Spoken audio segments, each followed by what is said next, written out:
Fresh Morning. Fresh Morning. Vous êtes sur les 104.5 Urban FM, la station urbaine, et vous écoutez le Fresh Morning. Voilà. On est avec Géna on parle du code du travail. Oui, on parle du code du travail et en parlant du code du travail, on va bien entendu parler du plan d'accélération de la transformation. Vous savez que ça fait l'actualité il n'y a pas très longtemps quand le président de la République en a parlé et que la première ministre d'ailleurs en parle à plusieurs reprises. Je pense qu'on a vu plusieurs séances de travail qu'elle a eues avec les ministres pour discuter de ce qu'on appelle désormais le PAT. Et dans le Conseil des ministres qu'il y a eu dernièrement, donc c'était le 19 février dernier, donc à l'issue du Conseil des ministres, lorsqu'on a reçu le communiqué final, tu vois, il y avait cette partie dans le communiqué final qui parlait du nouveau code du travail qui avait donc été entériné durant ce Conseil des ministres-là. Et c'est de ça dont j'avais envie de parler ce matin, parce que la vision stratégique, du coup, pour le secteur du travail et de l'emploi, à travers ce code du travail, se décline en fait désormais différemment. Il faut comprendre que le nouveau code du travail s'intègre parfaitement dans la lancée, en fait, de ce qu'on appelait le plan d'accélération de la transformation, en permettant premièrement de rendre attractif le marché du travail, donc en renforçant la flexibilité des procédures. Je vais vous expliquer comment tout à l'heure, en renforçant aussi le dispositif national de formation professionnelle et le cadre de l'emploi, et puis en reformant le code du travail pour qu'il s'adapte désormais aux enjeux du marché du travail, tout en continuant à moderniser aussi le dispositif qui facilite l'accès au travail des plus jeunes.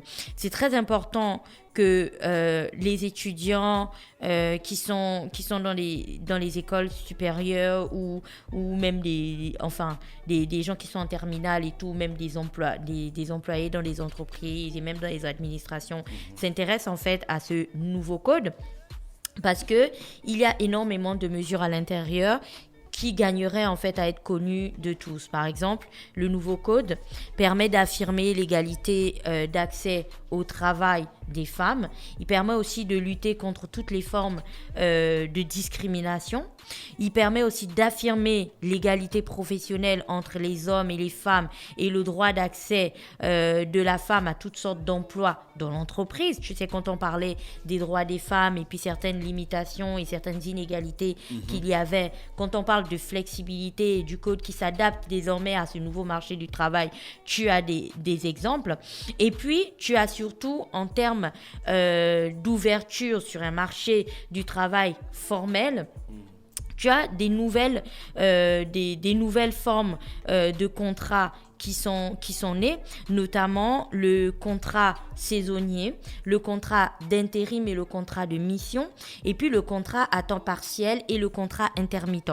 Donc ce sont des contrats qui, bien entendu, permettront à plusieurs personnes en fait de s'intégrer à plusieurs travailleurs, donc qu'ils soient journaliers ou hebdomadaires, de s'intégrer dans le marché du travail, tout en bénéficiant aussi des filets sociaux. Les plus importants qu'on connaît, c'est bien entendu la CNSS, donc les cotisations sociales, et puis bien entendu la CNAMGS. À côté de ça, tu as aussi des points qui sont très importants sur ce code du travail quand on parlait notamment de flexibilité. C'est en ce qui concerne la limitation à 2 ans du contrat à durée déterminée. Donc, ce qui va faire en sorte que des gens rentrent plus vite ou basculent plus vite vers un CDI, tu vois, que de rester continuellement en fait dans un CDD. Tu sais que le CDD, tu avais 2 ans et tu peux le renouveler, ce qui t'emmène à 4 ans, tu vois. Or là, on reste sur un contrat à 2 ans et puis après, tu es obligé de basculer si l'entreprise, bien entendu, te maintient directement en CDI. Donc, c'est un filet de sécurité supplémentaire en fait pour les travailleurs.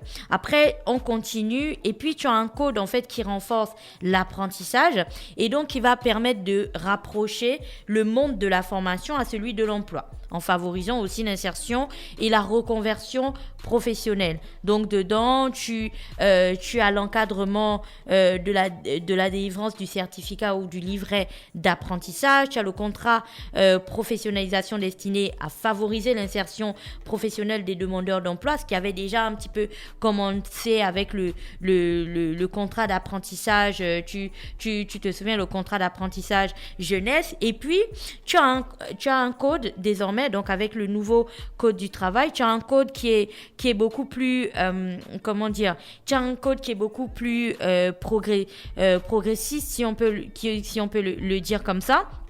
Parce que désormais, en fait, il existe il existe une rupture à l'amiable des contrats, donc qui va être, du coup, c'est une innovation, du coup, c'est plus, qui va être avantageux à la fois pour l'employé, mais aussi pour l'employeur, ce qui permet donc à tous les deux, en fait, de trouver un juste équilibre dans le cas où ils souhaiteraient se séparer sans pour autant poursuivre de longues procédures judiciaire et ce genre de choses. Donc c'est un nouveau code et c'est ce qu'on reprochait à l'ancien code du travail, d'être trop vieux en fait et de pas s'adapter au nouvel environnement du travail, et de pas s'adapter aux nouvelles réalités du travail. Et je pense que c'est du coup la réponse qui a été apportée à toutes les réprimandes que l'on faisait au code tel qu'il existait avant. Et ce que moi je trouve intéressant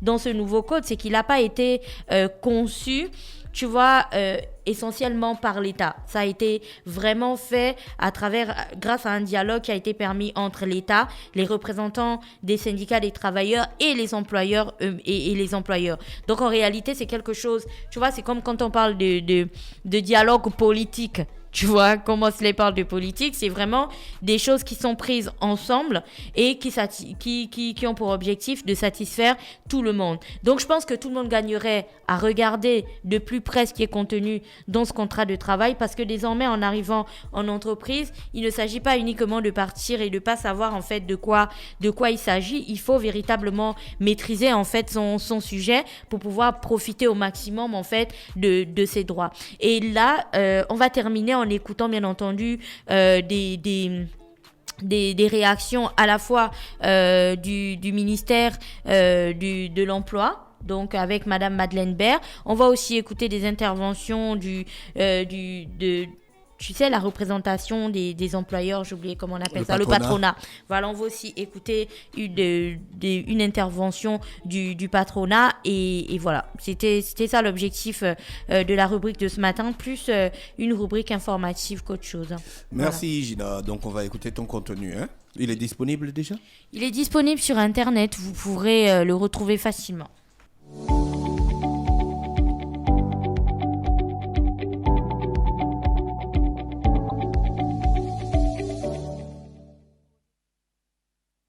Le consensus est arrivé à partir d'un dialogue franc, large et constructif avec l'ensemble des partenaires sociaux.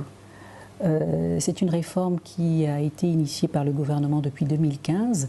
Il était tout à fait évident qu'en 2019, il fallait réouvrir une véritable concertation autour des partenaires sociaux. Les travailleurs nous ont donné mandat pour défendre leurs intérêts, parce que nous également, nous sommes d'abord des travailleurs. On estime que le fait que tous les salariés, enfin tous les représentants des travailleurs ont parfait le document, nous tous on ne peut pas s'être trompés. Donc nous estimons que nous avons tiré un maximum de ces débats. On ne va pas dire gagnant, on ne va pas dire perdant. C'est un code qui intègre un équilibre entre les deux parties. Les employeurs estimaient que l'ancien code était insuffisant dans les formes contractuelles d'emploi. On n'avait pas suffisamment de flexibilité, c'est-à-dire qu'on n'avait que des formes traditionnelles de contrat. Il n'y avait que le contrat à durée indéterminée, le contrat à durée déterminée tout court, le contrat journalier et le contrat hebdomadaire. Voici les 4 formes contractuelles qu'on avait avant. Aujourd'hui, nous avons augmenté la panoplie des formes contractuelles en codifiant par exemple le contrat saisonnier qui prend en compte la saisonnalité de l'emploi. Comme vous le savez, le patronat a été partie prenante aux discussions qui ont abouti à la modernisation de cet outil qu'est le Code du travail.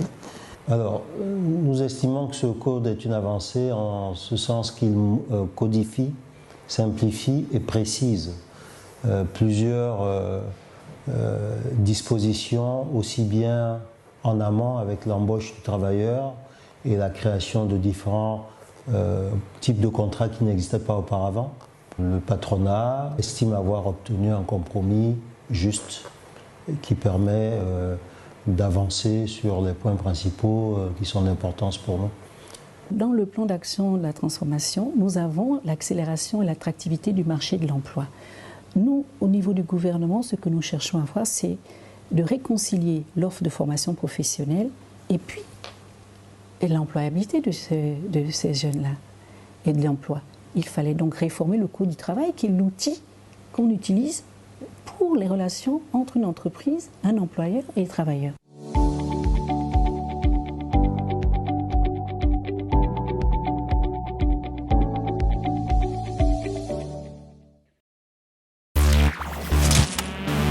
That Fresh Morning.